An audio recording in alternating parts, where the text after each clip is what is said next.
Hello friends, my name is Anurag Jaiswal. आप सभी का हमारे इस यूट्यूब चैनल सीजीपीएससी गाइड में स्वागत है। आज के हम अपने इस वीडियो लेक्चर में छत्तीसगढ़ के एक महत्वपूर्ण पर्व अक्ति त्यौहार के बारे में देखेंगे। हम लोग आज के इस वीडियो में अक्ति त्यौहार से संबंधित जो महत्वपूर्ण तथ्य है उन सभी तथ्यों को देखेंगे जो कि अक्सर एग्ज़ाम में पूछे जाते हैं या एग्ज़ाम में उनकी पूछे जाने की संभावनाएं हैं।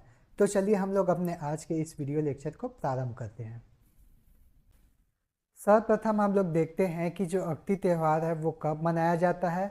तो जो अक्ति त्यौहार है वो वैशाख माह के शुक्ल पक्ष के तीसरे दिन मनाया जाता है। मतलब वैशाख माह के शुक्ल पक्ष के तृतीया को अक्ति त्यौहार मनाया जाता है।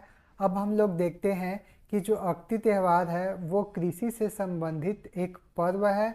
इस दिन कृषक कृषि कार्य करना प्रारंभ करता है। वो अपने खेतों पर अन्न का दाना छिड़क कर कृषि कार्य करना प्रारंभ कर देता है। इसके बाद हम लोग देखते हैं जो अक्ति त्यौहार है उसको हम लोग परशुराम जयंती के रूप में भी मनाते हैं। इस दिन भगवान परशुराम जी का जन्म हुआ था। ठीक है, तो आप लोग को याद रखना है भगवान परशुराम जी का जन्म कब हुआ था। तो उनका जन्म वैशाख माह के शुक्ल पक्ष के तीसरे दिन हुआ था। इसके अलावा अब आप लोगों को याद रखना है कि इस दिन वैशाख माह के जो शुक्ल पक्ष का तीसरा दिन है उसी दिन से ही त्रेता और सतयुग का आरंभ हुआ ऐसा माना जाता है। इसके बाद आप लोग को याद रखना है कि अक्ति त्यौहार में ही पुत्रा पुत्री विवाह किया जाता है या इसे गुड्डा गुड़ियों का विवाह भी कहते हैं। ठीक है, तो आप लोग के एग्जाम में पूछा जा सकता है कि पुत्रा पुत्री विवाह कब किया जाता है। तो कब किया जाता है? अक्ति त्यौहार के दिन किया जाता है। महाभारत काल में हम लोग देखते हैं कि जो गांधारी हैं उनका विवाह नहीं हो पा रहा था, तो उनके विवाह को करवाने के लिए सर्वप्रथम उनका विवाह पुत्रा के साथ करवाया गया। तत्पश्चात उनका विवाह जाकर हुआ। अब हम लोग देखते हैं कि जो अक्ति त्यौहार है उसको और किस नाम से जाना जाता है। तो जैन धर्म में इस त्यौहार को आखा तीज के नाम से जाना जाता है, जबकि भारत में इसे अक्षय तृतीया के नाम से जाना जाता है। अब हम लोग देखते हैं जो अक्ति पर्व है इस दिन बहुत ही शुभ मुहूर्त होता है, इसलिए इस दिन विवाह कार्य संपन्न किया जाता है। यह दिन बहुत ही मंगलमय होता है, इसलिए इस दिन सोना चांदी आदि खरीदने का रिवाज होता है। इसके साथ ही इस दिन अन्य प्रकार के जो शुभ कार्य होते हैं वो भी किए जाते हैं। अब हम लोग देखते हैं इस त्यौहार के माध्यम से बारिश और कृषि उत्पादन का परंपरागत तरीके से अनुमान लगाया जाता है। तो यह अनुमान किस प्रकार से लगाया जाता है उसको हम लोग आगे देखेंगे। इससे पहले हम लोग जानते हैं कि इस दिन इस त्यौहार में कोठी का निर्माण किया जाता है। अक्ति त्यौहार में प्रातः स्नान करने के पश्चात 7 कोठियों का निर्माण किया जाता है जिनको गोबर से लीपा जाता है। ठीक है, गोबर से उनका पोताई किया जाता है। और इन जो 7 कोठी है उनमें से जो पहले जो 4 कोठी हैं उनमें क्या भरा जाता है? उनमें पानी भरा जाता है। और जो शेष जो 3 कोठियाँ होती है उसमें धान भरा जाता है। जो ये शुरू के जो 4 कोठियाँ होती है वो 4 माह का प्रतीक होता है, जिसमें से पहला आषाढ़, दूसरा सावन, तीसरा भादो और चौथा अश्विन।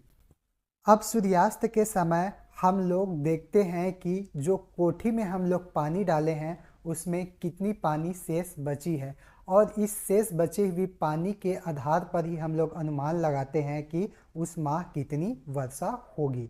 यदि किसी कोठी में पानी बहुत ही कम है तो हम लोग सोचेंगे कि उस माह वर्षा बहुत कम होगी, और यदि किसी कोठी में पानी बहकर बाहर निकल आया है तो हम लोग अनुमान लगाते हैं कि उस माह मूसलाधार वर्षा होने वाली है।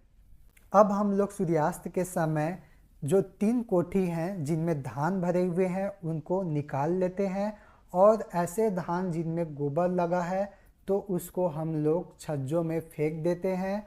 और इन धानों में अंकुरण के आधार पर हम लोग आने वाले जो फसल है उसका अनुमान लगाते हैं। तो इस प्रकार से हम लोग अक्ति का पर्व मनाते हैं।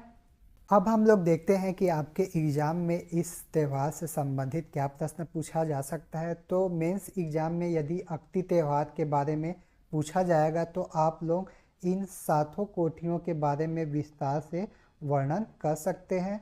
जबकि CGPSC प्रीलिम्स या CG व्यापम का जो वनडे एग्ज़ाम होता है उसमें क्या पूछा जा सकता है कि कौन से त्यौहार में कोठी का निर्माण किया जाता है। तो कौन से त्यौहार में कोठी का निर्माण किया जाता है? अक्ति पर्व में कोठी का निर्माण किया जाता है। इसके अलावा आप लोगों के एग्जाम में क्या पूछा जा सकता है कि अक्ति त्यौहार है वो कब मनाया जाता है। तो अक्ति त्यौहार वैशाख माह के शुक्ल पक्ष के तीसरे दिन मनाया जाता है। और अक्ति त्यौहार किससे संबंधित है? तो कृषि से संबंधित एक पर्व है। अब आप लोग के एग्जाम में यह भी पूछा जा सकता है कि इस दिन किनकी जयंती मनाई जाती है। तो अक्ति त्यौहार के दिन परशुराम जी की जयंती मनाई जाती है। इसके अलावा आप लोगों के एग्ज़ाम में पूछा जा सकता है कि पुत्रा पुत्री विवाह या गुड्डा गुड़ियों का जो विवाह है वो कौन से पर्व में किया जाता है। तो यह कौन से पर्व में किया जाता है? अक्ति त्यौहार में किया जाता है। इसके अलावा आप लोगों से पूछा जा सकता है कि अक्ति जो त्यौहार है उसका और क्या नाम है। तो जैन धर्म में उसे किसके नाम से जाना जाता है? आखा तीज के नाम से। और भारतवर्ष में किस नाम से जाना जाता है? तो अक्षय तृतीया के नाम से जाना जाता है। इसके अलावा और क्या पूछा जा सकता है कि कौन से पर्व में बारिश और कृषि उत्पादन का परंपरागत तरीके से अनुमान लगाया जाता है। ठीक है, तो कौन से त्यौहार है? अक्ति त्यौहार। तो यह था हमारा आज का वीडियो लेक्चर जिसके अंतर्गत हम लोगों ने अक्ति त्यौहार के बारे में पढ़ा है। यदि आप लोगों को यह वीडियो पसंद आया तो इस वीडियो को अपने दोस्तों के बीच में शेयर कीजिए। इस वीडियो पर लाइक और कमेंट करना ना भूलें। साथ ही हमारे इस चैनल को सब्सक्राइब ज़रूर करें। धन्यवाद।